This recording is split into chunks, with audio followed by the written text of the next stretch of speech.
Are we good to go?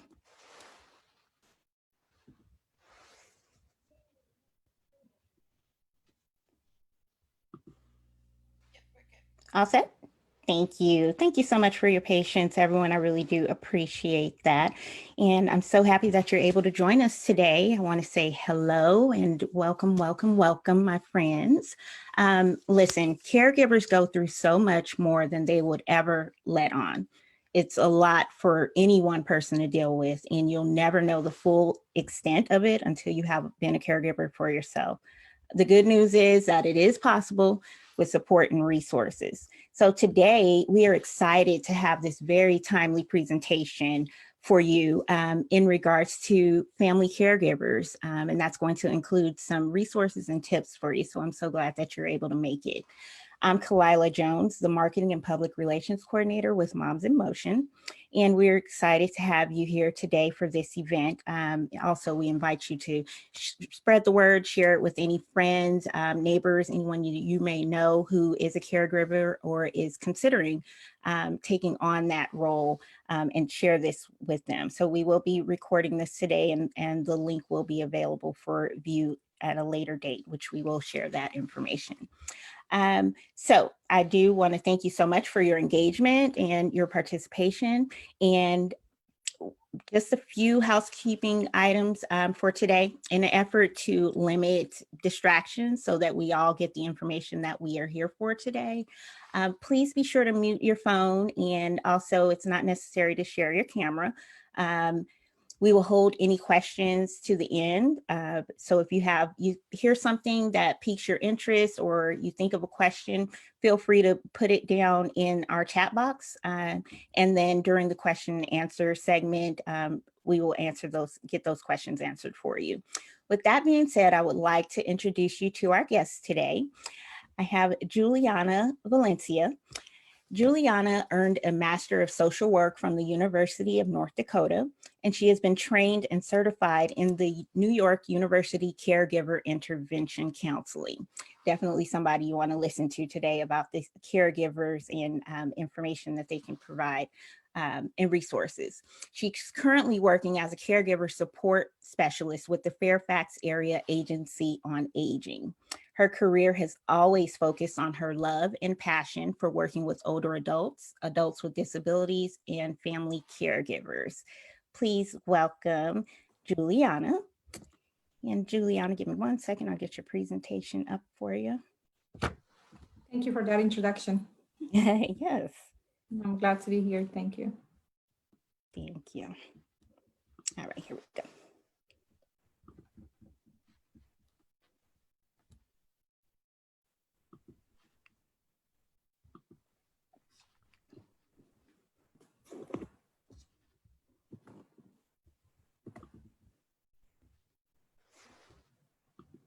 There you go.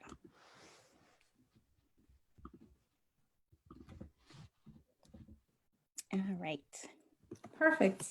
Good afternoon. As Kalila said, my name is Guiliana Valencia, and I do work with Fairfax Area Agency on Aging as a caregiver supported specialist. And today I'm going to give you an overview of the different programs and services that we offer to family caregivers who provide care for an older adult or an adult with a disability. We know that the number of caregivers in Virginia is increasingly rapidly. And last year, for instance, the Virginia Department for Aging and Rehabilitative Services reported that 1 in 5 Virginians is a caregiver. Now, this same report stated that currently in Virginia, we have 1.8 million people who are over the age of 60. And this number is expected to increase to 2.3 million by the year 2030. This report also stated that 35% of caregivers are adult children and 13% are aging spouses of the person they are caring for. Next slide, please.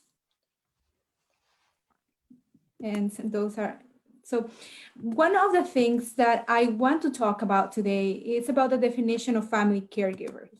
And this is very important. This definition is very important to understand it because there are many families in the role of caregivers who do not self-identify.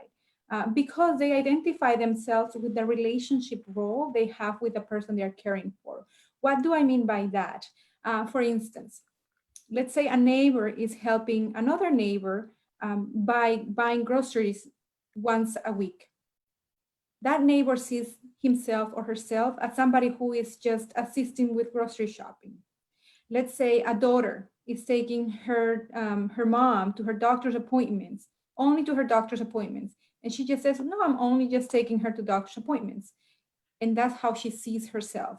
But truly, these two people are fulfilling the role of caregivers, even though they may not be 24/7 providing care for that person. They are still fulfilling a role of caregiver. And it is important to really identify yourself as a caregiver because it's going to allow you to access services that are not only going to help you, but it's also going to help your loved one. And so here I have a definition of family caregiver that comes from the Rosalind Carter Institute, and I like it because it's inclusive. And what it says is that a family caregiver can be really anyone, can be a friend, a spouse, a partner, a neighbor, an adult child, or any family member who provides care and assistance to a loved one as a part of an ongoing relationship and as an expression of love and concern for that person. Now, usually family caregivers are not paid for what they do. And what I say by that is usually because there are family members who under certain programs like the Medicaid waiver do get paid for services. But the difference is that this family member may have already been providing those services without being paid, and they will continue to provide these services even if they are not paid. And this distinction is important from professional caregivers because a professional caregiver is going to have a schedule, it's going to have a contract, it's going to be affiliated with a private agency. And at the end of the day, when they finish their shift, they can go home. For family caregivers, that really never stops. So that is something that I did want to explain. Next slide, please. Thank you. So if there is something that I want you to take away from this presentation, that is going to be our main phone number. This is our main point of entrance for all of our programs and services. And this is our Aging, Disability, and Caregiver Resource Line. Our phone number is 703-324-7948. And this is a must answered line. It is staffed by social workers from 8 a.m. to 4:30 p.m. And it is important because they are trained to listen, to assess, and to do referrals according to your situation. And even if you don't know where to start, or you just need kind of guidance in terms of, what programs may be available to you, you can always call this number. This is really the best place to access services. Next slide, please. Now we know that being a caregiver is a rewarding experience, but can also be very intense, very complex, and long-lasting because as families are going to move forward into their journey, they are going to find themselves taking on many responsibilities. And those responsibilities usually are going to increase as their loved one's illness continues to progress. Some of them may start with the grocery shopping, but that's going to move into administering medications, sorting through health insurance coverage, medical bills, handling financial affairs, helping with bathing, dressing, toileting, feeding, and so on and so forth. So caregivers are really good at providing care and advocacy for their loved ones, but they are not always in tune with their own needs. And sometimes they end up neglecting taking care of themselves, which is going to put them at risk for depression, at risk for chronic illnesses, for heart attacks. And with older caregivers, research has shown that they actually end up dying before their loved one does. So that's why it's so important to practice self-care. And I have here a few tips that I want to share with you. And what I want to tell you is that feel free to take them. And if you think it's not going to work out for you, that's okay. I always tell people, think of a box. And in that box, you put a lot of different things that may help you through life. And in this case, you're going to put different tools. And this can be another tool. that whenever you want to get it out and see if it works out for you, try it out. So my first tip is to reflect about your current role and keep a flexible approach. I want you to consider that your ability to fulfill the commitment that you have made of taking care of your loved one may change over the course of your loved one's illness. And think about whether you are able to sustain that commitment throughout the years, because where you are right now, you may not be in 2 to 10 years. We know that life is going to change, and you may find yourself feeling resentful, feeling angry, especially struggling if you are not able to fulfill that commitment. You may be very healthy today when you are starting this journey, but within 2 or 3 years, you may not be. So all of that is going to truly influence your ability to continue to be in that role. Now, I'm not telling you not to help your loved one, but what I want you to think about is to be flexible. To be flexible in your approach and to give room to meet and accommodate the new needs that are going to arise as this illness continues to progress. Because if you don't, you may end up putting yourself at risk, you and your loved one at risk. So that is one thing that I want to give you. And then my next tip is for you to educate yourself on your loved one's diagnosis. And this is very, very important because it's going to help you understand and plan for the future, understand how much care your loved one needs, and to plan for the future in terms of finances. And so talking to your loved one's physician is very important. Asking questions about the diagnosis, understanding the type of medications that your loved one is taking, and making sure you always follow the instructions of the doctors. Make sure that you talk to all the healthcare providers and you understand where they are all coming from. The more questions you ask, the better informed you will be. Make sure you are also included in the HIPAA consent form, so that you can make phone calls, so that you can get medical information, so that you can be a better advocate for your loved one.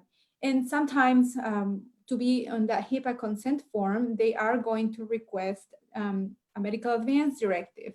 So make sure you have that in place. Don't wait until the last minute to do that. Don't wait until hospitalization happens that you start working on all those documents.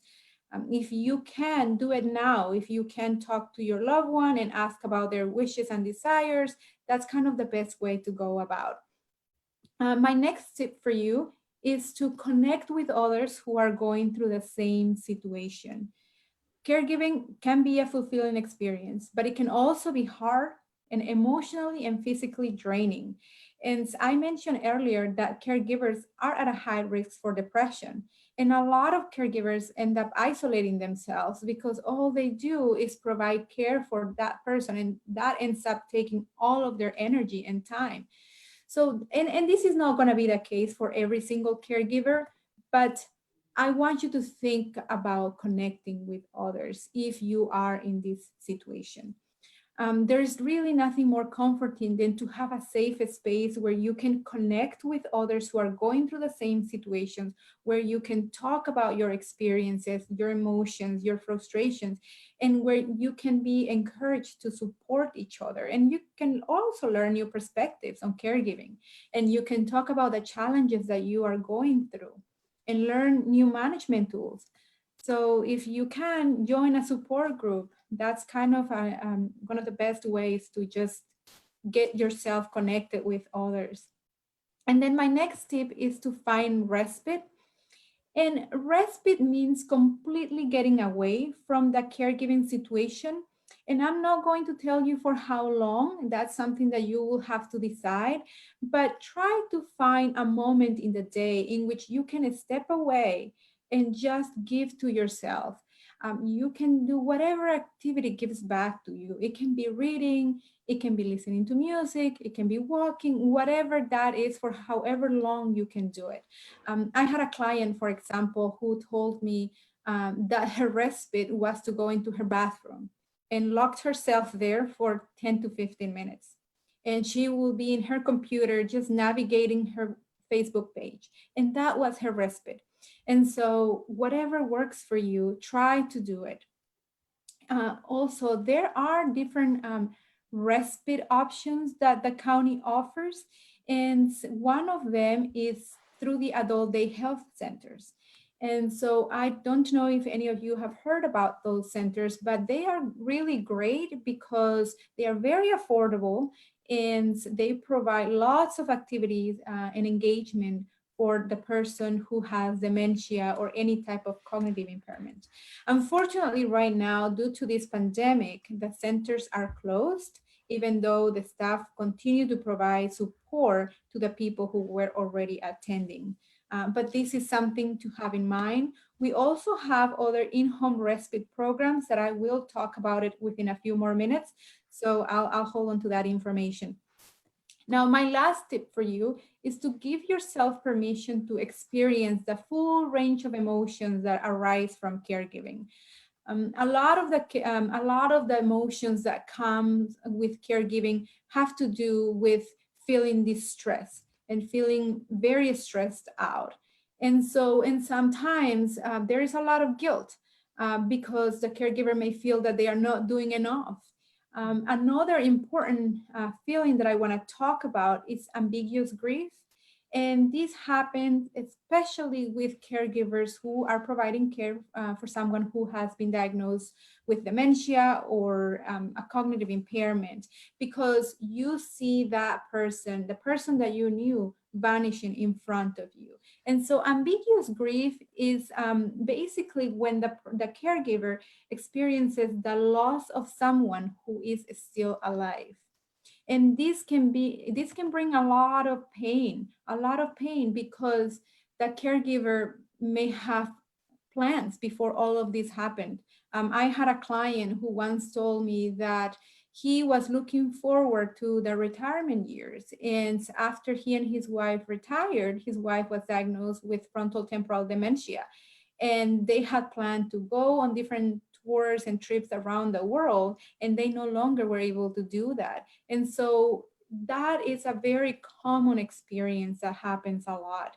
And recognizing that and seeking professional help is really good. And if you are not there yet, try to join a support group. That is another really good way to just connect and start opening up and talking about your experiences and your feelings. Next slide, please. Now I'm going to talk about all the programs and the services that Fairfax County Area Agency on Aging offers to family caregivers. And we have adjusted some of these programs due to our current pandemic, so I will talk about that as well.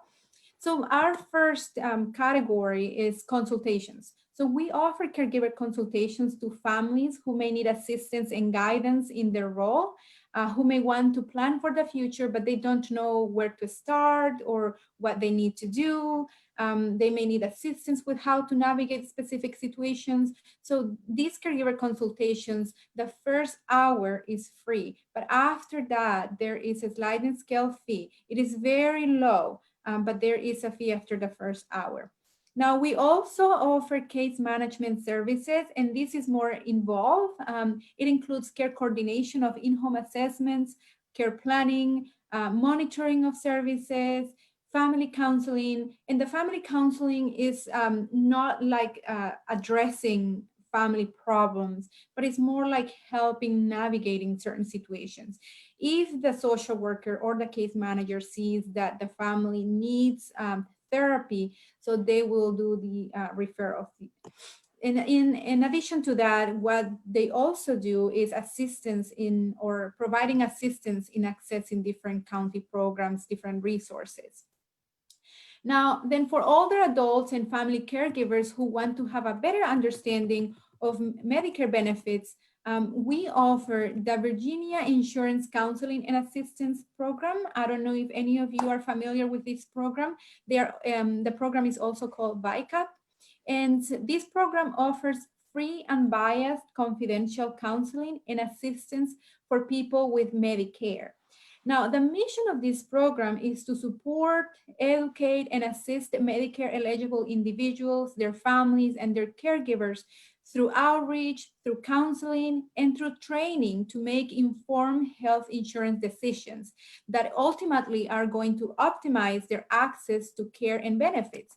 Because understanding the different parts of Medicare, such as Medigap supplement plans, drug prescription plans, can be very challenging. And so our VICAP counselors are really not licensed to sell any kind of insurance. So they are not, when they are advising you, they are not being influenced by a third party to sell you insurance. So I really encourage you to seek out help from them because they are actually the only people who are trained and certified by the state to provide Medicare guidance. And they can help you understand and compare the different benefits and explore the different options that are really going to meet your needs. You can always give them a call. Their phone number is 703-324-5851.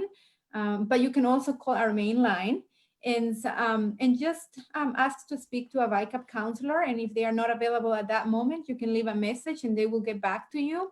And so, I don't know if all of you are aware, but in October, the new Medicare open enrollment season begins. So this is actually a really good time to think about whether you need a new drug prescription coverage, whether your current coverage is meeting all of your needs or all of your loved ones' needs. We will have a webinar on that, and I will give you more information within a few minutes. Next slide, please. Now, in our next category, we have respite services. And as I mentioned earlier, our program offers two types of respite services. One of them is in-home respite, which is through volunteer base. Right now, due to this pandemic, we are not offering that volunteer respite program because we are not really sending volunteers into the client's home. But just for future reference, the way this program works is it's limited to 6 hours. And it's more like a companion program in which the volunteer comes to the house and can read to the client. And within those hours, the caregiver has a break and can run an errand or do whatever the caregiver needs to do. Now, our second program, it is currently accepting new clients, and it is an in-home respite care program. And this is very different from the Medicaid waiver or the Commonwealth Coordinated Care Plus program. And I will talk about that as well. So our second program is on a sliding scale fee, and it's based on the client's income. It is a very affordable program compared to a private home healthcare agency. Now, the program offers 26 hours per month, and the eligibility is based on functional and gross income, functional status and gross income. Through this program, clients can have access to light housekeeping, meal preparation, laundry, and medication reminders.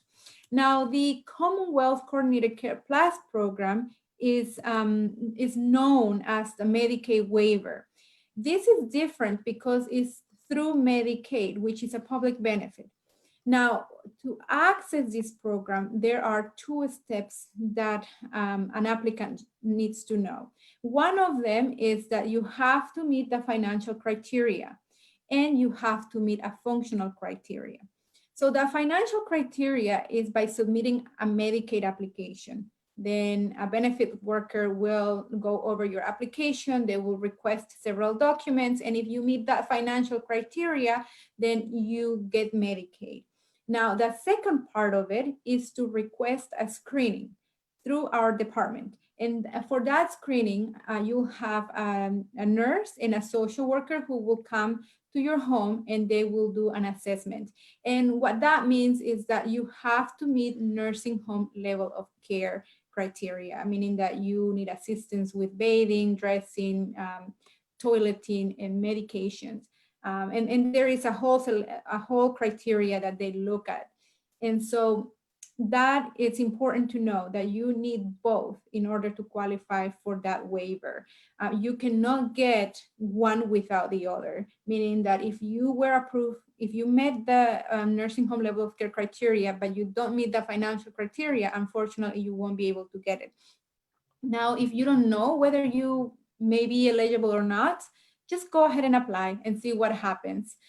Usually, if the person is denied Medicaid, there is a reason for it. And once you have that reason, you know what you need to do. Now, our next program that we offer are called bathing services, and this is just bathing services. So the older adult must have a caregiver who is unable to assist with baths. The eligibility for this program is also based on a functional status and gross income. And bathing services are offered on a sliding scale. Now, the programs that I have mentioned that are offered on a sliding scale are usually for people who don't meet criteria for the Medicaid waiver. Now, for clients who may not qualify for any of the programs that I have mentioned, we have another option, and that's the home care registry. And this is a list of private providers who are not affiliated to any agency. They are self-contractors, in other words, and their services may be more affordable. So to be on this list, they are going to be screened, they're going to be interviewed, and they're going to go through a background check to be able to participate on this list. And that's what we do. Now, once they are on this list and the client identifies someone from this list who they want to hire, that is going to be a contract between that client and that person, because we are no longer involved. So that's something to have in mind. Next slide, please. Now we have a different type of health classes throughout the year. This year we'll have the chronic disease self-management program, and this is a 6-week group interactive workshop. And it is for older adults and for caregivers who are concerned about living with prediabetes or diabetes. And during this workshop, all the participants can learn and share positive strategies to better manage their overall health. They can also increase self-confidence and improve the different skills that they need to really take control of their health. Now, due to this pandemic, we are launching our first telephonic program, because this program is usually in person. So we're gonna try something new, and it's gonna start this month. So if you are interested in participating, if you and your loved one are interested, please give us a call. I put Diane's phone number there so you can reach out to her. And you can also reach out to me if you need more information. Now, our next class is the fall prevention program, which is titled A Matter of Balance. And this is also a free program, and it's an evidence-based program, which is designed to reduce the fear of falling in older adults and, of course, their caregivers. And so it is very interactive because it includes discussions, videos, activities, and different exercises to build the strength, to build balance, flexibility, and really endurance to prevent falling. I don't know, but if any of you know really how this fear of falling works in a person, but it can really be debilitating for that person. Let me give you just a quick example. My father, for example, who is 85 years old, fell last year while he was at a friend's house. Now, he never told us. The one who told us was the friend. And my father, after that fall, was afraid of walking. And he really was afraid of falling, but he was avoiding walking so that he wouldn't fall. And that wasn't good for him because it was truly debilitating his legs. And so this, my father lives in a different country. Unfortunately, he doesn't have access to this type of programs. But I really encourage you to just check them out and see if this is something that your loved one can benefit from. And we will begin new classes on September 23rd. And you can also contact Diane Duke. And I believe these classes are going to be held at the Reston Community Center. So please give us a call if you are interested in participating. And then the next program that we have is Meals on Wheels. And this program provides meals to older adults who live in Fairfax County and the cities of Falls Church and Fairfax. It is for residents who are 60 and over 60, and adults with disabilities who cannot shop for or prepare their own meals or have no one available to prepare those meals for them. Now, under regular circumstances, the program will offer 2 nutrition meals, which are delivered daily or 3 times per week, depending on where the clients live in the county. But given our current situation, the program is now operating meals on a once a week basis and is delivering flash frozen meals to clients' doors. So it is still providing those meals. And they are accepting new clients who are over the age of 60. Please, next slide. So other supportive services that we have for family caregivers are our caregiver telephone support call and Caring for You and Caring for Me. Now, the caregiver telephone support call, we've had it for many years and it's been very, very successful. Usually we have between 7 to 8 participants and the discussions are led by 2 facilitators, 2 case managers. They are highly trained and they have a topic for each session. I need your consent on a few items to continue. I'm sorry. I don't know what happened here. Let me turn this off. No worries. And so with the telephone support call, you do have to register. You have to register for each session. And we do have the schedule and the topics on our website. So I encourage you to check them out. The next session, actually they held the support call the second Tuesday of each month from 7 to 8. And once you register, you will get a passcode. Now, Caring for You and Caring for Me is a 5-week program, and it is a blend of interactive support and education for the caregivers and the care recipients. So the program is going to focus on advocacy and care for both. And so people usually meet weekly, and they go over different modules during each session. For instance, the first session will be on what it means to be a caregiver. The second one will be on taking care of yourself, on building cooperative relationships, and so on and so forth. This program is usually in person, but we are launching a new pilot program in partnership with the Rosalind Carter Institute. So stay tuned for that. Next slide, please. Under education and subscription, we have our monthly caregiver webinars. We've had these webinars for over a few years as well, and they are free of charge to our community, to family caregivers, to professional caregivers. And we partner with different professionals in our community to be able to educate caregivers, to help them in their journey. For example, this year we had someone from Capital Caring, a social worker from Capital Caring, who talked about hospice and palliative care. Then we had a nutritionist who talked about healthy eating and aging. Then we had a pharmacist who talked about medications. And next month, we are going to have someone from the VICA program talking about Medicare. And then the last webinar for the year will be on caregiver resources, and that will be in November, which is the National Family Caregivers Month. And we also have actually an annual conference that is coming up, and it will be free. It will be free of charge. It will be from Monday through Friday.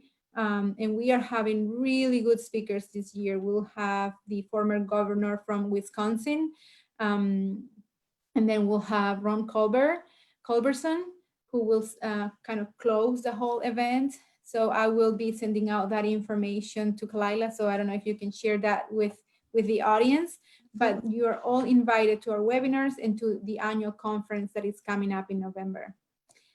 Now, recently, we started a new series through the Fairfax Alert system, in which family caregivers, older adults, and really anybody in the community can get text messages and email notifications about all of our programs and all of our workshops and events that are coming up. We understand that sometimes going into our website and navigating, trying to understand what you need and how your needs align with certain programs can be very difficult. So through this service, we are giving you that information. So that information is getting to you and you can read over it very quickly on a text message, and you can decide whether you want to explore more, whether you want to register for a class or not.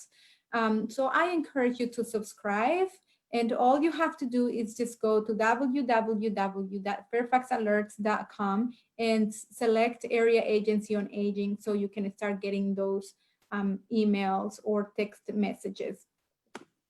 Now, our last service under this category is the Golden Gazette. This magazine has been in circulation for over 40 years, and it is a publication from the Fairfax County government, and it provides information on local news, on different local stories from our residents, and it provides information also about different events that are going on, and there is a section there that is for caregivers. And every month there is a tip, and also there is information on different services available and different things that are happening in the community. So I encourage you to sign up. If you haven't, you can get it at your home, or you can get it via email. Next slide, please. So in addition to that, I want to talk about the Virtual Center for Active Adults. So recently, Neighborhood and Community Services created this virtual senior center because, as you know, all of the senior centers in Fairfax County are currently closed. But through this virtual senior center, people can connect with peers, people can engage in a variety of activities, and really discover useful resources while we are all combating this social isolation. So, you know, this is a great place to access classes, to access workshops, support groups. They have support groups for older adults. They also have a caregiver lunch bunch that is kind of a support group that it happens on Tuesdays and Thursdays from noon to 1 p.m. And you can stop by and just check it out and talk to the facilitators and learn new information about resources. So Tuesdays and Thursdays from noon to 1 p.m. Next slide, please. So although most of our services are actually not being provided in person at this moment, we continue to offer services online and by phone. So if you or anyone you know would like to apply for food, for health benefits, or they need help finding a job, you can still get our services. You can still reach out to us, but you can do it safely via your computer or your telephone. So we encourage you to reach out to us.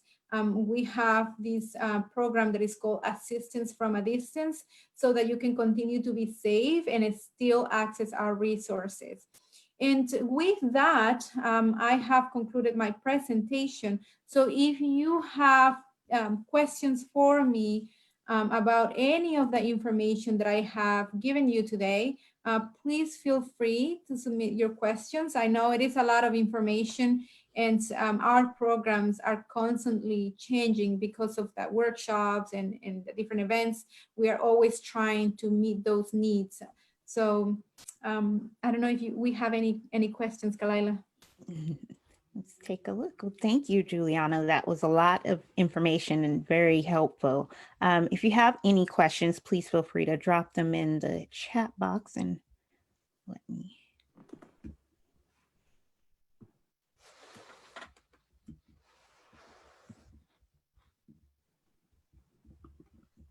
Okay, let's see here.